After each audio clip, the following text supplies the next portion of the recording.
Hello बच्चों, स्वागत है आपका आपके YouTube चैनल अम्बी एजुकेशन में। और जैसा कि हम लोगों ने 7th क्लास का इंटीजर चैप्टर पढ़ा था और उसके कुछ बेसिक क्वेश्चन करे थे हम लोगों ने, तो आज हम कुछ बेसिक क्वेश्चंस ही लेंगे और जो कि आपके वर्ड प्रॉब्लम में होंगे। जी हाँ, बच्चों के मन में सबसे ज्यादा वर्ड प्रॉब्लम का डर रहता है और उसी डर को हम और आप दोनों मिलकर क्लियर करने वाले हैं। तो यहाँ पर छोटे छोटे क्वेश्चन को देखेंगे और वो भी उसके बैकग्राउंड को समझेंगे कि उसमें और किस टाइप के क्वेश्चन बन सकते हैं, उसमें और क्या किया जा सकता है। और ये जो क्वेश्चंस होते हैं आपके वर्ड प्रॉब्लम वाले, वर्ड प्रॉब्लम में केवल एक चीज का ध्यान रखना है, सिंपल सा जो लिखा जा रहा है आपको उसी चीज पे फोकस करना है, स्टेप बाय स्टेप। जी हाँ, मतलब अगर हम स्टेप बाय स्टेप पे फोकस करेंगे तो हमें बेटर समझ में आएगा कि करना क्या है, क्योंकि आपका क्वेश्चन ही हिंट कर रहा होता है कि आपको कैसे कैसे प्रोसेस करना है। चलिए देखते हैं क्या है हमारे पास में। तो सबसे पहले हमारे पास एक क्वेश्चन आता है, क्या द सम ऑफ, सिंपल क्या लिखा है, द सम, ठीक, यहां पर क्या लिखा है, सम करना है। ओके, टू इंटीजर्स इज -12, मतलब आपके पास कोई दो इंटीजर होंगे जिसका सम कितना होगा, -12 होगा, जिसमें से if one of them is 43, जिसमें से आपको एक इंटीजर 43 गिवन है। क्लियर हुआ? क्वेश्चन को फिर से रीड करो। The sum of two integer is -12, दो इंटीजर्स का सम -12 है, जिसमें से एक इंटीजर आपका 43 है। ठीक है, तो जैसे एकदम सिंपल सा समझेंगे, हम लेट कर लेते हैं, क्या हम मान लेते हैं कि हमारे पास में कोई दो नंबर है। ओके, फॉर एग्जांपल आपके पास एक नंबर ए है और एक नंबर बी है। क्लियर हो रहा है? आपके पास दो इंटीजर है ए और बी, और हम दोनों को सम करेंगे तो हमारा रिजल्ट क्या होगा, हमारा रिजल्ट -12 है। ये क्वेश्चन ने बोला है कि आपके पास दो इंटीजर है, दो इंटीजर का सम -12 है, लेकिन एक हिंट दिया है जिसमें से एक नंबर आपका, एक इंटीजर आपका 43 है। तो सिंपल सा हम बोल देते हैं कि हमारा एक नंबर 43 है। ओके, एक नंबर हमारा 43 है, तो दूसरा नंबर क्या हो गया, दूसरा नंबर हमारा हो गया x। अब ये x क्या है, x आपका वेरिएबल होता है और वेरिएबल आपके चेंज होते रहते हैं, इसीलिए तो उसको बोला गया है वेरिएबल, मतलब वैरी करना। कभी x का वैल्यू कुछ होगा, कभी x का वैल्यू कुछ होगा। एक एग्जांपल के लिए समझते हैं, जैसे हम आपसे पूछें कि आपका एज क्या है, और अगर यही क्वेश्चन हम अलग अलग बच्चों से पूछें तो क्या सभी का एज सेम होगा, तो पॉसिबल नहीं है। पॉसिबल है कि अगर आपका डेट सेम है, बर्थ ऑफ डेट सेम है तो। ओके, तो सिंपल सा यहां पर हमें क्या समझना है कि ये आपका जो x है, x को हम क्या बोलते हैं, वेरिएबल बोलते हैं। वेरिएबल क्यों बोलते हैं, क्योंकि ये वैरी कर रहा होता है, कि चेंज होता है। ठीक है, जैसा क्वेश्चन ने कहा था, the sum of two integer is -12, एक आपका 43 है, तो हमने क्या करा, one integer is 43, second integer is x is equal to minus का 12। ठीक है, इसी में हम कुछ नया भी सीख रहे हैं। क्या नया सीख रहे हैं कि अगर हमको x का वैल्यू चाहिए, अगर हमें x का वैल्यू फाइंड करना है, तो आपके पास जो भी वैल्यू 43 है या कोई इंटीजर है, कोई सा भी नंबर है, आप उसको इक्वल के राइट साइड में ट्रांसफर करेंगे। ओके, इक्वल के राइट साइड में ट्रांसफर करेंगे, और जब हम ऐसा कर रहे होते हैं तब 43 हो या कोई सा भी नंबर हो, उसका साइन चेंज होता है। क्लियर है? चेक करते हैं, x इज इक्वल टू -12, आपके पास ये वैल्यू गिवन थी, और जब आप 43 को ट्रांसफर कर रहे हैं तो उसका साइन चेंज हो जाएगा। यहां पर अगर आप नोटिस करोगे तो 43 आपका पॉजिटिव है, बट यहां पर आपका नेगेटिव हो गया। Clear? Simple, x is equal to, और यहां पर हमने देखा था कि अगर आपके पास सेम साइन आते हैं तो क्या होगा, ऐड होगा, लेकिन साइन वही रहेगा जो वो दोनों के पास में है, मतलब साइन माइनस का ही रहेगा।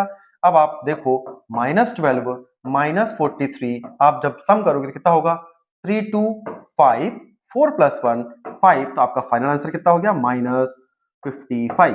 और इस बात का ध्यान रखें कि कभी भी आप नंबर लिखेंगे, कभी भी आप आंसर लिखेंगे, तो आंसर को ब्रैकेट में, बॉक्स में जरूर लिखें। क्यों? क्योंकि इससे टीचर्स हाईलाइटेड देखते हैं कि हाँ आपका आंसर आया है, और ये एक अच्छी बात होती है कि आपका जो आंसर आया है आप उसको हाईलाइट कर रहे हैं कि हाँ ये हमारा आंसर है। क्लियर? तो यहां पर हमें समझ में आया कैसे, simple, the sum of two integer is -12, one of them is 43। तो हमने क्या करा, हमने समझने के लिए हमने क्या करा, simple, a + b is equal to -12। हमारे पास दो इंटीजर थे a और b, जिसमें से एक वैल्यू गिवन थी -43, और दूसरी वैल्यू को हमने क्या करा, लेट कर लिया। तो यहां पर अगर आप लिखना चाहो, स्टेटमेंट लिखना चाहे, तो आप स्टेटमेंट क्या लिख सकते हैं, let the other number be x, सकते हैं आप, let the other number be x। हमने एक इमेजिन करा कि हमारा जो अदर नंबर है वो क्या है, x है। फिर उसके बाद में आप ये स्टेटमेंट लिख सकते हैं 43 plus x is equal to -12। फिर आपने 43 को ट्रांसफर कर दिया, साइन चेंज हो गया, और जब सेम साइन होते हैं तो हम ऐड करते हैं। ये हमारा फाइनल आंसर हो गया। क्लियर। तो अब देखते हैं हमारे पास में नेक्स्ट स्टेटमेंट क्या आता है। तो हमारे पास नेक्स्ट स्टेटमेंट है द डिफरेंस। ठीक है, अभी इसके पहले हमने क्या क्वेश्चन देखा, सम देखा। तो सम में वो कोई सा भी वैल्यू गिवन कर सकता है, पॉजिटिव, नेगेटिव, कुछ भी। ओके। सेकंड है हमारे पास the difference of an integer p and -8 is 3। पहले क्वेश्चन में हमें सम बोला गया था जिसमें से एक वैल्यू गिवन थी और इक्वल में वैल्यू गिवन थी। यहां पर क्या हुआ, the difference, okay, the difference of an integer p and -8 is 3। मतलब p और -8 का जो डिफरेंस है वो 3 है। तो आपको p का वैल्यू फाइंड करना है। यहां पर हमें वेरिएबल कंसीडर नहीं करना है, वेरिएबल को इमेजिन नहीं करना है। यहां पर वेरिएबल आपका गिवन है, वेरिएबल क्या है आपका p है। तो simple according to the question कि क्वेश्चन ने क्या कहा है, p और -8 का डिफरेंस। क्लियर। p और -8 का क्या चाहिए आपको, डिफरेंस चाहिए, जो कि कितना है आपका 3। सिंपल, जैसा क्वेश्चन ने कहा वैसा ही हमें करना है कि p और -8 का जो डिफरेंस है, डिफरेंस कितना है, 3 है। चलिए देखते हैं। Simple, p minus minus plus हो गया आपका 8 इज इक्वल टू 3, है ना। हमने क्या देखा था कि माइनस इंटू माइनस करते हैं, जब सेम साइन का इंटू करते हैं तो हमारा आंसर पॉजिटिव हो जाएगा। तो माइनस माइनस पॉजिटिव। अब यहां पर क्या करेंगे, अब हम 8 को ट्रांसफर करेंगे। तो जब हम 8 को ट्रांसपोज कर रहे हैं तो क्या होगा, p इक्वल टू 3 माइनस 8। इसके पहले क्वेश्चन में बताया गया था कि साइन आपका चेंज होगा। Clear. p equal to 3 minus 8, यहां पर साइन डिफरेंट है, 3 आपका पॉजिटिव है, 8 आपका नेगेटिव है। डिफरेंट साइन होते हैं तो सब्ट्रैक्ट करते हैं, माइनस करते हैं। तो 3 और 8 में क्या डिफरेंस है, 5 का। 3 और 8 में 5 का डिफरेंस है, लेकिन लेकिन साइन कौन सा होगा, जो आपका लार्जर नंबर है, जो आपका बड़ा नंबर है। बड़ा नंबर क्या है, माइनस का 5, ओके, माइनस का 8। तो ये आपका फाइनल आंसर हो गया। जैसा क्वेश्चन ने कहा था वैसा करना है, बहुत ज्यादा सोचना नहीं है। क्वेश्चन ने क्या कहा, the difference of an integer p and 8। p और -8 का जो डिफरेंस है वो कितना है, 3 है। तो p और -8 का डिफरेंस आपका 3 आ गया। फिर हमने सिंपल उसका कैलकुलेशन किया। ओके, तो हमें उम्मीद है कि आपको ये क्वेश्चन समझ में आ रहे होंगे। चलिए और देखते हैं हमारे पास में अगली स्लाइड में क्या है। हमारे पास सिंपल है, ऐड करना है द प्रोडक्ट। यहां पर दो चीजें दे दिया। ठीक है, यहां पर आपके पास जो अभी तक क्वेश्चन आए थे, एडिशन सिंपल था, एक पार्ट था, सब्ट्रैक्शन दूसरा पार्ट था। लेकिन इस क्वेश्चन में आपके पास दो पार्ट है। क्या क्या पार्ट है उसको ध्यान से देखिए। पहला पार्ट है आपका ऐड, सेकंड पार्ट है आपका प्रोडक्ट। मतलब आपको ऐड तो करना है, लेकिन किसको, तो देखते हैं, the product of this number, है ना। क्वेश्चन को एक बार रीड करिए। Add the product of -16 and -9 to the question of -132 by 6। मतलब यहां पर आपके पास 4 वैल्यू हैं। 4 वैल्यू में पहले आप इसको सॉल्व करेंगे, फिर आप इसे सॉल्व करेंगे, और जो दोनों का जो आंसर आएगा, दोनों दोनों की जो वैल्यू आएगी उसका क्या करना है, हमको एडिशन करना है। तो पहले हम 1 बाय 1 करके एक एक करके उसको सॉल्व कर लेते हैं। प्रोडक्ट ऑफ दिस वैल्यू मतलब -16 इंटू -9, पहले हम इसे सॉल्व करेंगे। क्लियर हो गया। सेकेंड क्या दिया है, क्वेश्चन ऑफ -132 बाय 6। मतलब क्वेश्चन है आपका -32 और उसको 6 से डिवाइड करना है। ठीक है, यहां पर आपको क्वेश्चन, डिविजर और डिविडेंड में कंफ्यूजन हो रहा है, तो इसको पहले हम क्लियर कर लेते हैं। एक एग्जांपल के लिए हमारे पास में 35 divided by 7 is equal to 5। Okay, 35 divided by 7 is equal to 5, ये एक करेक्ट आंसर है। तो यहां पर हमें देखना है कि 35 क्या है, 7 क्या है और 5 क्या है। क्लियर है। तो यहां 35 हमारा डिवाइडेंट है। डिवाइडेंट मतलब जिसमें हमें डिवाइड करना है। ओके, डिवाइडेंट है। नेक्स्ट, आप जिससे उसे डिवाइड कर रहे हो, मतलब हम 7 से डिवाइड कर रहे हैं तो 7 क्या हो गया, 7 आपका डिविजर हो गया। 7 आपका डिविजर हो गया। और जो आपके पास फाइनल आंसर आया है, फाइनल आंसर आपका हो गया क्वोशिएंट। जी हाँ, फाइनल आंसर क्या हो गया, क्वोशेंट हो गया आपका। ओके, तो यहां पर आपको कंफ्यूज नहीं होना है कि क्वोशेंट क्या है, डिविजर क्या है और डिविडेंड क्या है। चलिए अब इस क्वेश्चन को हम आगे बढ़ाते हैं। फिलहाल आप इसको स्क्रीनशॉट ले सकते हैं या आप इसको याद कर सकते हैं। नेक्स्ट हम ये देखेंगे कि प्रोडक्ट तो हमने कर दिया, अब क्वोशेंट है -132/6। तो यहां पर सबसे पहले हम इसको प्रोडक्ट करते हैं। माइनस इंटू माइनस क्या है, माइनस इंटू माइनस मतलब सेम साइन का अगर हम इंटू करेंगे तो हमारा आंसर किस में आएगा, फाइनली प्लस में आएगा। तो यहां देखते हैं 16 इंटू 9। ओके, तो 9 सिक्सा कितना होगा आपका, 9 सिक्सा 54, 54 का 4 कैरी, 4 आपने लिख दिया और 5 आपने कैरी कर दिया। 9 1 9, 9 प्लस 5, 9 प्लस आपका 5 होगा 14। मतलब जब हम इसका मल्टीपल करेंगे तो हमारा आंसर कितना आ गया, 144। ओके, तो यहां तक तो क्लियर हो गया कि जब हम सेम साइन का इंटू करते हैं, सेम साइन के इंटू में हमारा आंसर प्लस में होता है और हमारा आंसर कितना आ गया, 144 आ गया। अब यहां पर क्या दिया हुआ है, क्वोशेंट 132/6। मतलब अगर हम 132 में 6 को डिवाइड करते हैं, क्या है, -132 divided by 6 is equal to 132 में अगर आप 6 का डिवाइड करोगे तो क्या आएगा, ये भी चेक कर लेते हैं। 132 डिवाइडेड बाय 6, फिलहाल हम यहां पर डिवीजन भी सीख रहे हैं कि डिवीजन कैसे करना है।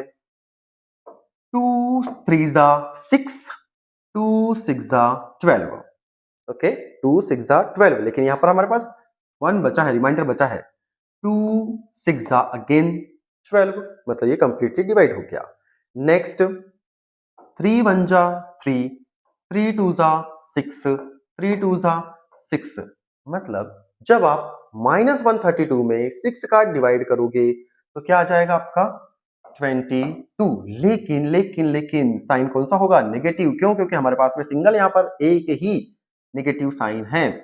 ओके, अब आपको इसे सॉल्व करना है। क्वेश्चन के स्टार्टिंग में क्या लिखा था, क्वेश्चन के स्टार्टिंग में लिखा था एडिशन, क्वेश्चन के स्टार्टिंग में क्या लिखा था, ऐड करना है जब आप दोनों वैल्यू को सॉल्व करोगे। मतलब according to question 144 plus -22 is equal to, क्यों, क्योंकि एक वैल्यू आपका 144 जो कि आपका पॉजिटिव था, 22 आपका नेगेटिव था और दोनों को क्या करना है, ऐड करना है। यहां पर अगर हम सिंपल प्लस माइनस देखें, 144 plus minus -22 is equal to आपका फाइनल आंसर क्या होगा, 144 में 2 आपने माइनस कर दिया तो 122 आपका ये फाइनल आंसर होगा। क्लियर है। तो यहां पर हमने क्या देखा कि add the product of -16 and -9 at the to the quotient of -132/6। मतलब एक साथ आप दो क्वेश्चन को सॉल्व कर रहे हैं। पहले तो आपने ऐड करा, ठीक है, एडिशन तब करोगे जब आप उसको प्रोडक्ट करोगे, किसको, जब दो वैल्यू दी हुई है और एक वैल्यू आपकी इधर दी हुई है। मतलब पहले दोनों को सॉल्व करेंगे उसके बाद में आप ऐड करेंगे। क्लियर है। चलिए नेक्स्ट देखते हैं। नेक्स्ट क्या है, what should be divided by -7 to obtain 12। ठीक है, क्या, what should be divided by -7। आप ऐसा कौन सा नंबर लेंगे कि जिसमें अगर हम -7 को डिवाइड करें तो आपका आंसर 12 होगा। चेक करते हैं। हमने लेट करा, हमने क्या कर दिया, let the number be x. आपने इमेजिन करा, let the number be x, हमारे पास कोई एक ऐसा नंबर है एक्स है। अब अकॉर्डिंग टू क्वेश्चन, क्वेश्चन क्या कह रहा है कि आप एक्स में क्या, किस वैल्यू में आप 7 डिवाइड कर रहे हो, तो आप x की वैल्यू में 7 डिवाइड कर रहे हो और इक्वल में आपको क्या मिल रहा है, इक्वल में आपको 12 मिल रहा है। क्लियर है। तो यहां पर जैसा क्वेश्चन ने कहा बस वैसा ही करना है, हमें ज्यादा सोचना नहीं है। What should be divided by -7, मतलब किस नंबर में हम -7 को डिवाइड करेंगे कि हमारी वैल्यू 12 आएगी। तो हमारे पास आंसर आ गया कि हमने इमेजिन करा कि वो नंबर हमारा x है। अगर x में -7 को डिवाइड करेंगे तो आंसर कितना आएगा, 12। ओके, अब यहां पर आपको कुछ नया सीखने को मिलेगा। नया क्या, कि अगर कोई नंबर वेरिएबल के अपॉन में है, अगर कोई नंबर वेरिएबल के अपॉन में है तो सिंपल आप उसको क्रॉस मल्टीपल कर दो। ठीक है, क्रॉस मल्टीपल मतलब सिंपल, x का मल्टीपल 1 से और -7 का मल्टीपल 12 से, तो क्या हो जाएगा x is equal to 12 into -7। यहां तक क्लियर है? अब 12 इंटू -7, तो एक बात का नोटिस ध्यान देना, 12 आपका पॉजिटिव है, 7 आपका नेगेटिव है, तो आपका जो फाइनल आंसर होगा वो किस में होगा? माइनस में होगा। फाइनल आंसर किस में होगा? नेगेटिव होगा।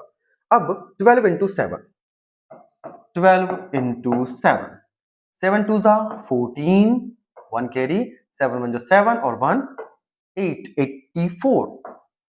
आपका आंसर कितना आ गया? 84, और वो कैसा होगा? माइनस का 84 होगा।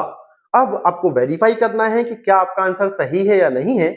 बहुत ज्यादा सोचना नहीं, क्या करना है आपको?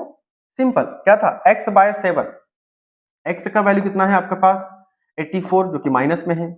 उसमें आप डिवाइड कर दीजिए, क्या डिवाइड कर दीजिए? -7, तो आपने -7 डिवाइड कर दिया। अब यहां पर आकर आप नोटिस करोगे तो 7 से नेगेटिव कैंसिल, ओके, 7 1 जा 7, 7 1 जा 7, 1 कैरी, 7 2 जा 14, सिंपल। हमारा आंसर कितना आ गया? 12 आ गया, जो कि हमारा क्वेश्चन में दिया हुआ था।